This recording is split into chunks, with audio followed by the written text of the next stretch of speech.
मैं हूं आदिकुल Khan, YouTube channel AZBST तुम से। हमारे साथ आज मौजूद है मेरा नाम है सामजिया और हाँ एज यूजुअल हमारे स्पोर्ट एक्सपर्ट बाबर खान जी। हमारे सामने से सुभान भाई इशारे कर रहे हैं गंदे गंदे, हमने उनको गंदे गंदे इशारों में बता दिए जाओ ऊपर से लेके आओ।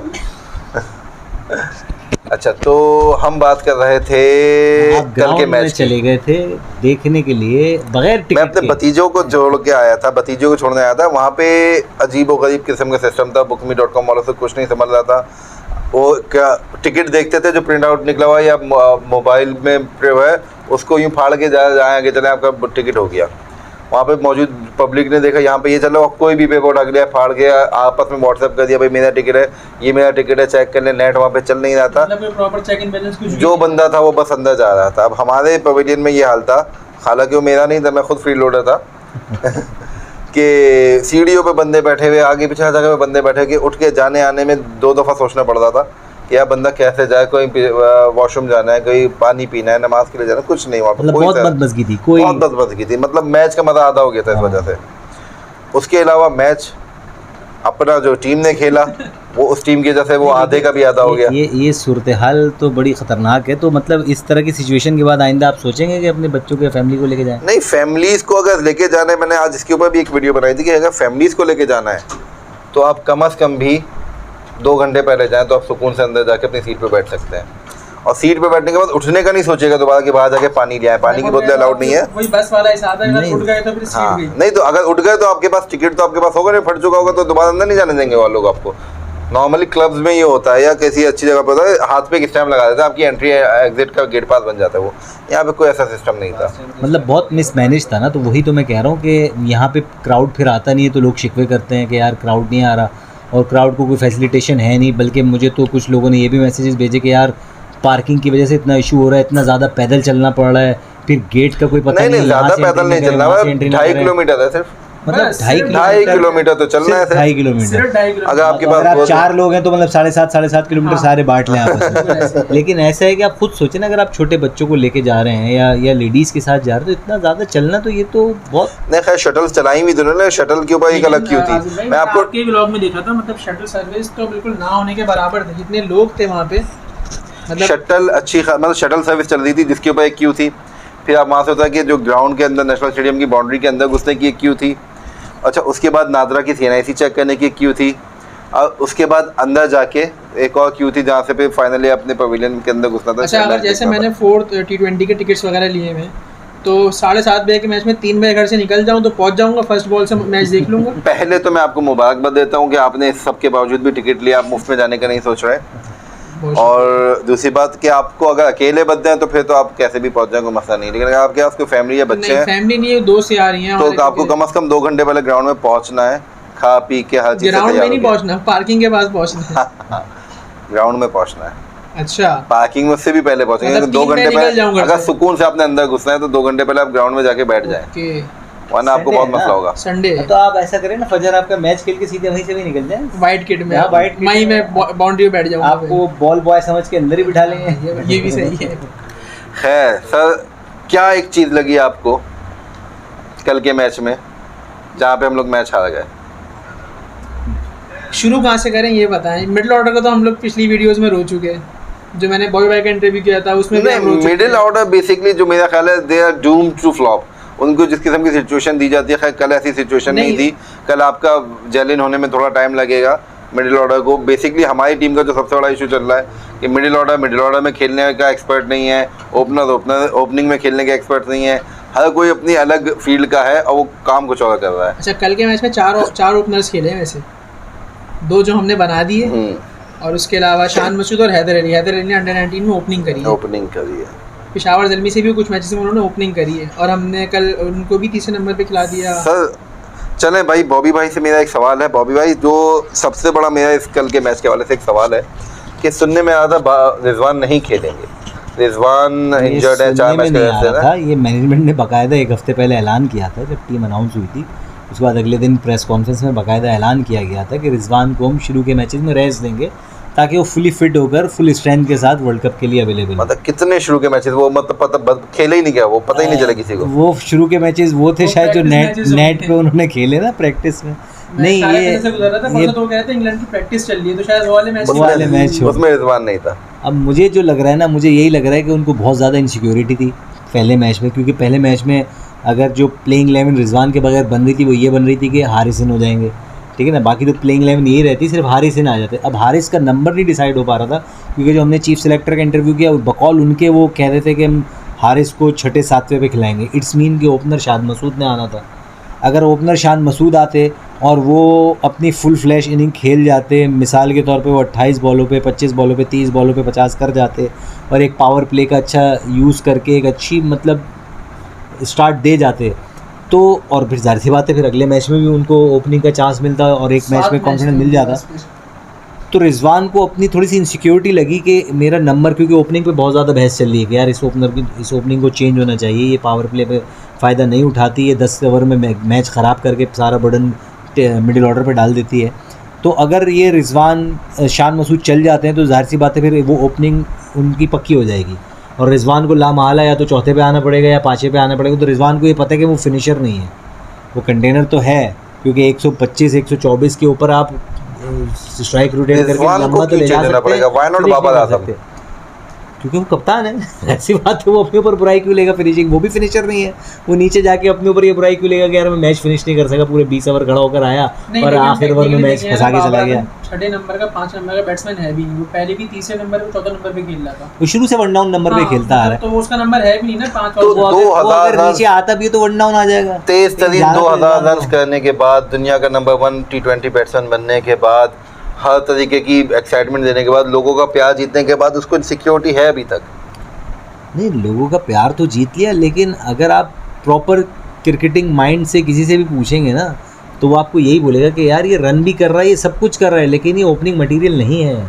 ये ओपनिंग मटेरियल नहीं है, ये इसकी वजह से। अब आप देखें ना, एक वसीम अकरम ने लास्ट टाइम बोला, शायद आपको याद हो एशिया कप के मैच में, जिस मैच में नॉट आउट आया था और 72 रन कुछ इसने बनाए थे, उसके ऊपर वसीम अकरम ने बोला, जिसके ऊपर बड़ा लोगों ने उनको भी बड़ा तनकीद की, मतलब वो ये कहना चाह रहे थे कुछ तो ट्विटर पे लोग के वसीम अकरम को क्या पता क्रिकेट के बारे में, मतलब उसने पिच को क्या देखा होगा यार, मतलब वसीम अकरम से ज़्यादा पिच को रीड करने वाला कौन होगा। वो कह रहे हैं पिच इतनी मुश्किल थी, रिजवान खड़ा होता यही काफ़ी था उसकी सेहत के लिए।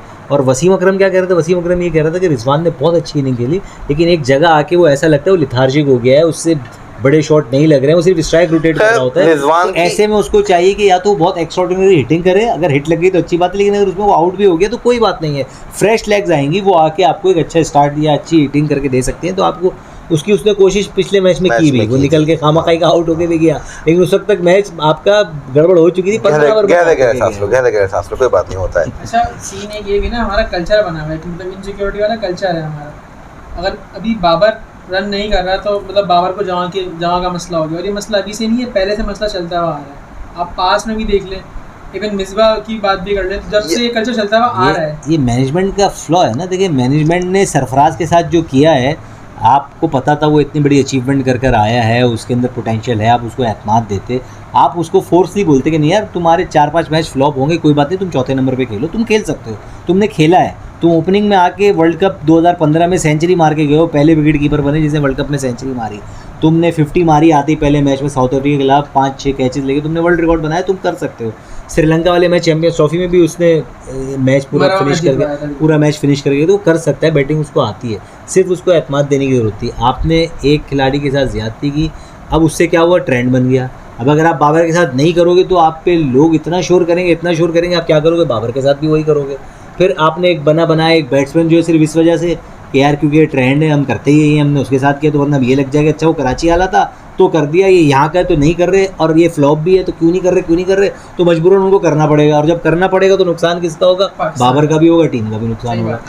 तो ये ट्रेंड बोर्ड ने चला दिया है, ये इनको नहीं चलाना चाहिए था। ये नेगेटिव, आप कहीं भी नेगेटिव अप्रोच के साथ जाएंगे नुकसान करेंगे अपना भी दूसरों का। ये अगर आपको सरफराज का याद है, सरफराज के साथ तो खैर आई डोंट नो, बड़ा ही इन्होंने अजीबोगरीब किस्म की हरकत की है, लेकिन इससे पहले भी जो इतनी प्रोमिनेंट पोजीशन में नहीं होता था, हमारा ओपनर था तौफीक उमर, बहुत ज़बरदस्त ओपनर था, कामयाब ओपनर था, चलता था, गायब हो गया। अचानक ही अच्छे से अपने लास्ट टेस्ट में बेहतरीन परफॉर्मेंस थी, गायब हो गया वो। आप ये तो बहुत सारी लिस्ट है। आपने समी असलम आ गया, आपने नासिर जमशेद को ज़ाया कर दिया, आपने उवैस जिया को ज़ाया कर दिया, आपने समी असलम को ज़ाया कर दिया, आपने ये तो बहुत सारे नाम है ना। तौफीक अहमद तो परफॉर्म कर रहा था, अच्छा खासा ओपनर था, परफेक्ट, आपको पता था टेस्ट का रिकॉर्ड था। पुरानी बात कर रहे हैं समी असलम, बिल्कुल सब जगह उसका समी असलम के अपने इश्यूज थे, उसको सही किया। फिटनेस फ्रीक था, वो उसके ऊपर नहीं करता था। उसको लास्ट टाइम जो निकाला गया वो ये निकाला गया था कि उनको एकेडमी में उनको एक डाइट प्लान बना के दिया गया था कि आप इसको करें। तो उनकी शेफ़ ने, जो एकेडमी का शेफ़ था, उसने शिकायत लगाई कि भाई रोज़ मुझसे बोलते लस्सी पिलाओ, पराठे खिलाओ, नारी खिलाओ, आप कह रहे हो उसका डाइट प्लान है, डाइट प्लान तो फॉलो ही नहीं कर रहा। तो उसके ऊपर उनको फिर कि यार तुम तो सीरियस नहीं हो अपने प्रोफेशन से, तो उसके साथ ये हुआ। लेकिन ये कि हमारे क्रिकेटर के साथ ये मसला तो है कि वो फिटनेस के लिए सीरियस नहीं है। कल के मैच पे आए थे, जो कल दूसरा T20 होना है, क्या चेंजेस देख रहे हैं आप कल के मैच में? नहीं, चेंजेस नहीं करनी चाहिए। चेंजेस क्या चेंज करेंगे? रिजवान को बिठाना चाहिए। रिजवान को जब उन्होंने कल बिठाया तो हम तो 50 कर दिए उसने। नहीं, चले मैं आपसे सवाल करता हूँ। 15 वनडे है ना, T20 है ना, वर्ल्ड कप से पहले एक खेल लिया, 14 बचे, क्या 13वें T20 तक यही करते रहेंगे? नहीं, इसको खिला लो। आपको इन 6-7 में फाइनल करनी है अपनी 11, उसको भी आगे खिलाना है। सर आपने पहले T20 में नहीं दिया आपने रेस्ट, अब आप रेस्ट नहीं दे सकते। मतलब रिजवान, अब पता है क्या हो सकता है? अब रिजवान यही होगा कि अगर आप अगले 4 मैच जीत जाते हैं और सीरीज सिक्योर कर लेते हैं तो शायद अगले के 2 मैच वो छोड़ दे, वरना वो ये सारे मैच खेलेगा, वो सारे मैच खेलेगा वो अब नहीं बैठता वो। है, पहले मैच के हारने की प्रेडिक्शन तो मैंने पिछले व्लॉग में कर दी थी कि पहला मैच मैंने टिकट ही नहीं कराया था, दूसरे के कराया था कि पहला मैच पाकिस्तान आता है। पहली बॉल ट्राई बॉल होती है ना यार, पहली बॉल ट्राई बॉल होती है। अब दूसरी बॉल आएगी, अब दूसरी बॉल आएगी कल। अच्छा, नसीम कल एक्सपोज हो गए। नसीम कल बुरी तरह एक्सपोज हो गए। पहले ओवर में वो ऐसा लग रहा था टारगेट करके आए, बल्कि एलेक्स हेल ने अपनी प्रेस कॉन्फ्रेंस में कहा कि हमने ये प्लान बनाया था कि हम नसीम को विकेट नहीं देंगे बल्कि उसको अटैक करेंगे, और वो पूरी तरह कामयाब रहे। उन्होंने 4 ओवर में 41 रन लिए, कोई विकेट भी नहीं ली। नसीम भागते हुए थोड़ा सा, इवन कल हारिस रऊफ को भी मैं ग्राउंड में देख रहा था, बाउंड्री पे फील्डिंग कर रहे थे, हमारे इत्तेफाक के बाद हमारे सामने फील्डिंग कर रहे थे, वो भागते हुए थोड़ा सा लंगड़ा रहे थे, उनकी जैसे काफ खिंची हुई इस किस्म का, वो भी पूरी तरीके से फिट नहीं लग रहे थे। फिटनेस का तो बहुत इशू आ रहा है। दरअसल वो जो अब आप एशिया कप खेल कर आए ना, एशिया कप बहुत मुश्किल कंडीशन में खेला है आप लोगों ने, और ये जो फटीग्स आती है ना, ये जो काफ में आपके खिंचाव आ रहा है, या जो किसी भी किस्म के जो आपके पट्टे जो अकड़ जाते हैं, जिसको स्टिफनेस कहते हैं, ये आती है पानी की कमी की वजह से। और वहाँ पे इतनी ज़्यादा ह्यूमिडिटी थी, मतलब रात के वक्त भी 42 और 48 वहाँ पे टेम्परेचर था, इतना ज़्यादा पसीना आ रहा था, और आप पानी का इंटेक इस तरह नहीं कर रहे थे। उसका आफ्टर इफेक्ट्स तो आएंगे, इनको रिलैक्स होना पड़ेगा, इनको थोड़ा रेस्ट करना पड़ेगा। आप बिल्कुल, जब आप कल का मैच फुल स्ट्रेंथ से हार गए ना भैया, आपकी फुल स्ट्रेंथ थी, आप हार गए, तो यार आप जाओ वसीम जूनियर को खिलाओ, आप जो बेंच पे जितने बैठे हैं आप उनको ट्राई आउट करो, खिला लो उनको, क्या फ़र्क पड़ा है? वो तो फुल स्ट्रेंथ ला भी नहीं सकता इंजरी। अच्छा, कल एक और मैं मज़ीब की बात बताऊं आपको, कल एक बड़ी अजीब और गरीब, हालांकि हमें लगता है कि पब्लिक आती है शादाब के नारे लगाएगी, बाबर आजम के नारे, कल वहाँ ग्राउंड में 2 अलग किस्म के बंदे हिट हुए थे। मतलब धानी तो सब लोगों ने नारे सुने, धानी धानी धानी, एक पूरा ग्राउंड। बाबर के लिए भी काफ़ी नारे लग रहे थे, बाबर के तो शुरू में लग रहे थे, लेकिन जो दूसरा बंदा एकदम मुझे हैरानगी हुई, चाचा का तो रिकॉर्ड लगा था, जो पब्लिक ने उसको वो किया, हसनैन की बड़ी हो रही थी।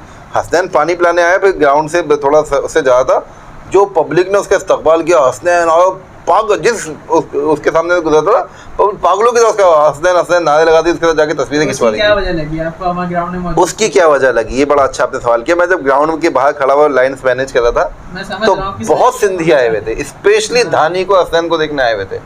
या हम सांगड़ से आए, हम वहाँ से आए, बड़े हमें टिकट लेके आए, आप हमें जल्दी से करवा दें अंदर, हम हसनैन को देखना है, हम धानी को देखना है। थोड़ा उनको फैंस फॉलोइंग चल रही है, क्योंकि फ्यूचर सुपरस्टार बनने वाले हैं। धानी ने ना, हसनैन ने, हालांकि हसनैन उससे पहले से कह रहा है कि उसने वो इम्पैक्ट क्रिएट नहीं किया था जो धानी ने किया। धानी का जो पिछला PSL सीज़न गया वो टॉप विकेट टेकर बना है, उसके बाद से फिर जो उसको लाड़काना में वेलकम मिला है, फिर उसके गांव देहात में जो वहाँ पे एक हाइप बनी है, तो ये सिंध में इतना क्रिकेट कल्चर नहीं था। फिर उसके बाद अगर आपने देखा हो तो अभी बहुत सारे क्रिकेटर डोमेस्टिक में आना शुरू है। अभी आपने शायद सिंध रीजन का जो फाइनल जीती उसमें बॉलर देखा हो, आसिफ महमूद, वो हैदराबाद के मज़ाफ़ात से, यानी सिंध से ही लगता है वो भी। इस तरह जाहिद महमूद अभी आए, आपने देखा होगा। तो ये शर्जील तो खैर काफ़ी अरसे से खेल रहे हैं। फिर उसके बाद शायद आपको अजीम घुम्मन का आपने नाम सुना, वो भी हैदराबाद से। तो काफ़ी लड़के इधर से धानी के आने के बाद से जो है ना थोड़ा सा सिंध का टैलेंट थोड़ा सा सामने आना शुरू हुआ है, तो इस वजह से वो उनको समझ लें कि सिंध के अंदर एक लोकल सुपरस्टार मिल गया, सुपरस्टार मिल गया है। और फिर वो है भी थोड़ा एनर्जेटिक, और वो अपनी तफरीयों की वजह से ना बड़ी जल्दी उसने फिर उसको ट्विटर हैंडल या सोशल मीडिया की हैंडलिंग भी बड़ी अच्छी आती है। तो यार बॉबी भाई ये बता, शादाब कल क्यों नहीं खेला? शादाब को रेस्ट दिया उन्होंने, नहीं, शादाब को रेस्ट दिया है। दरअसल मैनेजमेंट ने कहा यही था कि रिजवान और शादाब रेस्ट करेंगे, तो शादाब तो मान गया कि मैं रेस्ट करूंगा, उसको पता है मेरी मुझे कोई इनसिक्योरिटी नहीं, उसकी जगह पक्की है। नहीं, उसका जो रिप्लेसमेंट है वो कंप्लीट नहीं है ना, वो बॉलिंग ही करता है। लेकिन शादाब को पता है कि मैं बॉलिंग भी करता हूँ, बैटिंग भी करता हूँ, बेहतरीन फील्डर भी हूँ। उस्मान कादिर सिर्फ बॉलिंग करता है, फील्डर भी कमज़ोर है, बैट्समैन भी उसके मुकाबले में कमज़ोर है। लेकिन शान के साथ मसला ये था कि रिजवान को पता था शान है कंप्लीट बैट्समैन, वो ओपनिंग स्लॉट के लिए फुलफिल कर सकता है जगह, तो इसलिए उसको इनसिक्योरिटी थी। शादाब को इनसिक्योरिटी नहीं थी, इसलिए उसने रेस्ट कर लिया। तो और उसका रिजल्ट सामने भी उस्मान कादिर। क्या आपको लगता है ये 7 मैचेस जब कंप्लीट होंगे, खासतौर पर उसामा से मैं सवाल करता हूँ, तो कोई मिस्टीरियस इंजरीज होंगी हमारे वर्ल्ड कप स्क्वाड में, और फ़खर और हसन अली और जितने अब शुएब मलिक, ये सब लोग वापस आ जाएंगे? नहीं, अच्छा, ये मैंने अपनी एक पिछली वीडियो में ये बात तो पहले से बोली है कि मुझे शुएब मलिक तो पक्का 110% खेलते हुए नज़र आ रहे हैं वर्ल्ड कप में। आप जब ऑस्ट्रेलिया जा रहे होंगे तो आपके स्क्वाड में, मतलब इवन आपने न्यूजीलैंड जाना है उससे पहले, वहाँ शुएब मलिक साथ जा रहे हैं, ये मेरी प्रेडिक्शन है, ठीक है। उसके अलावा अगर अल्लाह ताला ने वो सरफराज पे रास्ता बना दिया तो पता लग रहा है रिजवान इंजर्ड होना और हारिस इंजर्ड हो सकता है। तो मुझे भी लग रहा है कि सेकंड उसमें सरफराज जा सकता है। एक और वजह जो मुझे लगती है ना रिजवान की कल खेलने की, वो एक और वजह भी लगती है, क्योंकि उससे एक दिन पहले नेशनल T20 का फाइनल हुआ था और उसके अंदर सरफराज बेस्ट विकेट कीपर रहे थे, सबसे ज़्यादा उनके शिकार थे। तो अगर वो पहले मैच में एक्सपोज हो जाता तो फिर इस गरम मामले के अंदर तो बहुत शोर उठना था। रिजवान ने कैच तो छोड़ा था कल रिजवान ने कैच छोड़ा कि वो अलग था, लेकिन इस टूर्नामेंट में 209 रन भी करे हैं जी, और 44 का एवरेज रहा उसका। सेमीफाइनल और फाइनल में उनको इतना अच्छा नहीं कर सके, फाइनल बैटिंग नहीं आई, सेमीफाइनल में कल पाकिस्तानी टीम में कोई चेंज देख रहे हैं आप? नहीं, मुझे नहीं लगता कोई चेंज होगा, सेम टीम के साथ जाएंगे। हो सकता है धानी की जगह हसनैन को लेके आ जाए, लेकिन नहीं करना चाहिए वो भी, और हो सकता है मेरा भी यही ख्याल है कि कल के मैच में तो नहीं करेंगे, लेकिन उसके बाद फौरन ही अगला जो मैच है उसमें चेंजिंग करेंगे रेस्ट देने के लिए, कि फ्राइडे वाले मैच में कुछ चेंजिंग करें शायद ये लोग। तो फिलहाल तो, और चेंज करना भी नहीं चाहिए, इतनी जल्दी चेंज कर लेंगे तो फिर आप कॉम्बिनेशन बनाएंगे कैसे? नहीं, नंबर भी सेम ही रखेंगे, देखिए बाबर और रिजवान ओपनिंग छोड़ेंगे नहीं। अगर बहुत अगर होगा तो ये कर सकते हैं कि शायद, लेकिन क्योंकि शान मसूद ने अभी नेशनल T20 में चौथे नंबर पे खेल के स्कोर करके दिया, तो उसको तो लाने की वजह ही उन्होंने ये बनाई कि उसको लाए चौथे पे ताकि मिडिल ऑर्डर को स्ट्रॉन्ग करें, तो उसको फुल फ्लैश वो। दरअसल हारिस को, अगर हारिस खेलता तो उसको ओपनिंग लाने का इसकी बड़ी आसान मैं मिसाल आपके उस तरीके से दूँ जो आपको समझ में आए, कि घर पे अगर मासी जवान आती है ना तो मालकिन खड़े होकर सारे काम कराती है, छोड़ती नहीं है उसको, हर कमरे में ले जाके खुद सफाइयाँ करवाती है। सर मिसाल है, और ये वैलिड मिसाल है। आपके घर पे जब मासी आएगी, आपकी बेगम होगी, आपको खुद ही पता चल जाएगा। खैर ये मासी की बात छोड़े, क्रिकेट पे आए, लायनल मेसी पे आ जाए।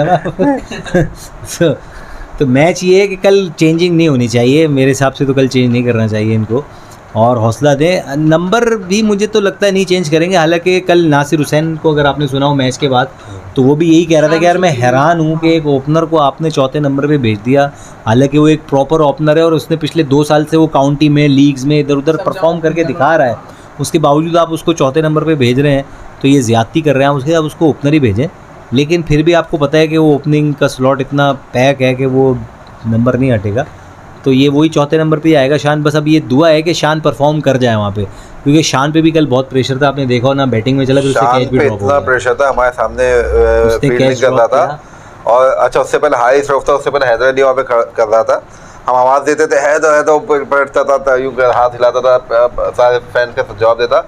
शान को हम आवाज़ देते हो, पलटा नहीं, शानी शानी शान मसूद जो भी बोलो, पलटा नहीं, यूँ खड़ा हुआ मुझसे बिल्कुल सिंपल, इतना सोबर, इतना संजीदा, हालांकि उस किस्म का बंदा नहीं है, उस पर प्रेशर फील हो रहा था कल।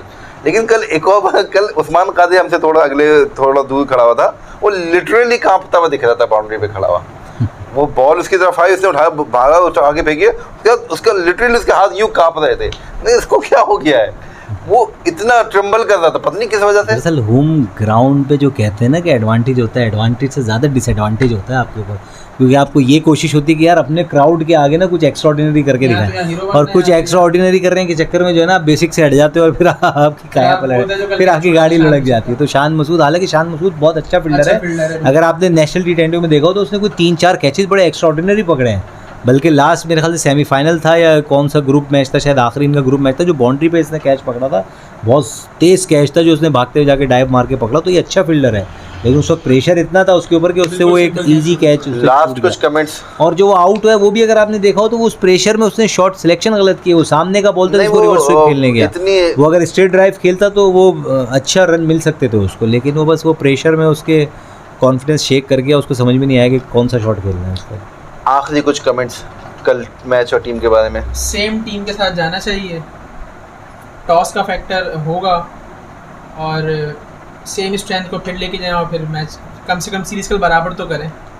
देखिए टीम यही अच्छी है, मैंने अभी अपना ब्लॉग भी लिखा था तो उसके अंदर मैंने ये लिखा है कि टीम अब चेंज और इससे बेहतर, क्योंकि मैं डोमेस्टिक को सर्च कर रहा था तो बाकी हमें टॉप उसमें फिनिशर के तौर पे या मिडिल ऑर्डर में या लेट मिडिल ऑर्डर में हमें कोई ऐसे लड़के दिख ही नहीं रहे, यही हैं।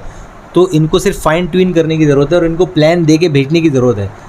मैंने लिखा यही कि यार अगर 10 ओवर तक आपका ओपनर खड़ा हो जाए ना तो उसको ये प्लान दे के भेजें कि यार आपने 60-70 नहीं, आपने 90 या 100 रन करने हैं, और अगर उसके बाद भी आप आउट नहीं होते तो अगले 5 ओवर में आपने 50 रन और मजीद बनाने हैं। तो आप देखें 150 रन हो जाएंगे, फिर 150 रन जब बोर्ड पे लगाओगे ना तो टेल एंडर पे प्रेशर नहीं होगा यार हमने 30 रन भी बना दिए तो ये 180 हो जाएगा, 35 कर दिए तो 100, और अगर हमने 50 कर दिए क्योंकि वो फ्री ऑफ माइंड से खेलेगा। लेकिन जब आपके बोर्ड पे 80 लगे हुए हों, 90 लगे हुए हों और उसको ये प्रेशर हो गया यार मैंने अगले 10 ओवर में 100 बनाने हैं, तो एक्स्ट्रा ऑर्डिनरी मारने के चक्कर पे जाएगा और उससे फिर। अच्छा, मैं आपको आज कुछ प्रेडिक्शंस कहता हूँ, जैसे मैंने पहले व्लॉग में की थी, आज मैं खुद कुछ प्रेडिक्शंस कर रहा हूँ। मोहम्मद वसीम का करियर, अब वो ब्लू आइड बेबी जो था कि इसको रखना था ऑलराउंडर था, वो ख़त्म हो जाएगा। अब पीसीबी उसके ऊपर इन्वेस्ट नहीं करेगा, वो एज़ यूजुअल जैसे रिजवान और बाबर को ओपनर बना दिया, नसीम को ऑलराउंडर बनाने के ऊपर जा रहे हैं कि नहीं नसीम को रखेंगे। देखिए लास्ट मैच में उन्होंने किस नंबर पे भेजा उसको, और जब आया तो उससे पहले उसकी अनाउंसमेंट हुई है कि हमारे 6 हिटर मशीन, आखिरी उस पर 2 ग्राउंड में अनाउंसमेंट हुई है उसकी, और नसीम शाह आ रहे हैं। आपको कमेंटेटर भी अगर याद हो तो ये बोला तो वो ऑलराउंडर नसीम शाह आ गए। तो बेसिकली अब वो वसीम का वहाँ पे मुझे लगता है कि यहाँ पे अब स्टॉप लग जाएगा, वो नसीम को ही ज़्यादा टीम में रखेंगे और उसको ऑलराउंडर बनाने की कोशिश करेंगे। लेकिन वसीम जूनियर बेहतर बैट्समैन है, अच्छा सर, शान मसूद बहुत बेटर ओपनर है, लेकिन नहीं कर रहा। हमारी यही तो मैं पीसीबी की बात कर रहा हूँ, ओपनर से ओपनिंग नहीं करानी, मिडिल ऑर्डर बैट्समैन से मिडिल ऑर्डर बैटिंग नहीं करानी, इसी तरीके से ऑलराउंडर को नहीं खिलाना, बॉलर को ऑलराउंडर बनाना है, यही तो सारा मसला है। तो वो नसीम को बना रहे हैं। चले खैर, मेरी प्रोडक्शन ये है, आप देखिए चंद दिनों में, क्योंकि अब मोहम्मद वसीम को अगर अभी चांस नहीं देंगे तो 13वें T20 में तो देंगे नहीं, वर्ल्ड कप में मुझे मोहम्मद वसीम नहीं। कल ऐसा करते हैं ना, कल धानी को बिठा के वसीम जूनियर जो मिस्टीरियस इंजरी होने वाली है मोहम्मद वसीम होंगे मेरे साथ, या नसीम शाह को बिठा के मोहम्मद वसीम को ले आते हैं बीच में, ऐसा खिलाते हैं किसी को, मुश्किल लग रहा है। नहीं तो अगर वसीम को इंजर्ड करेंगे तो लाएंगे किसको? वसीम को इंजर्ड करके शुएब मलिक, वसीम को इंजर्ड करके, चले मैं आंखें बंद करके एक नाम बोलता हूँ, बाबर आजम वसीम को इंजर्ड करके किसको लेके आएगा? शुएब मलिक। आप हसन अली, तो हसन अली को लाएगा बॉलर, भाई हसन अली आएगा, कुछ भी कर लो। तो ये है ना कि आप कह दो शुएब मलिक, आपको सरफराज, मैं कहता हूँ हसन अली वर्ल्ड कप में गया हुआ होगा, आज मेरी बात लिख लें आप ये बात। लेकिन अगर ये वर्ल्ड कप में गया, लेकिन उसके बाद देखे ना उसके साथ क्या हुआ, वो फॉर्म में नहीं है, वो वहाँ जाके भी अपना करियर पे बिल्कुल ही फुल स्टॉप लगवा लेगा और कुछ नहीं होगा। चले खैर, ये बहुत लंबी वीडियो हो गई। कल के मैच के लिए पाकिस्तान को गुड लक। क्या कहते हैं कि अल्लाह पाक जीत जाए, हम लोगों के वीआईपी वाले टिकट है तो करीब, हाँ ये बताना ज़रूरी था, वीआईपी वाले टिकट है, खरीदे और 2 हफ्ते पहले खरीदा। तो हम पूरे ब्रेक करेंगे इसको, देखेंगे इंशाल्लाह, उम्मीद करेंगे कल पाकिस्तान जीते। अगर हार गया तो क्या करेंगे, तो फिर थर्ड भी देखने जाएंगे। चले, मेरी तरफ से आजिब तुम डॉट और बाबर खान की तरफ से अस्सलाम वालेकुम, अल्लाह हाफिज़।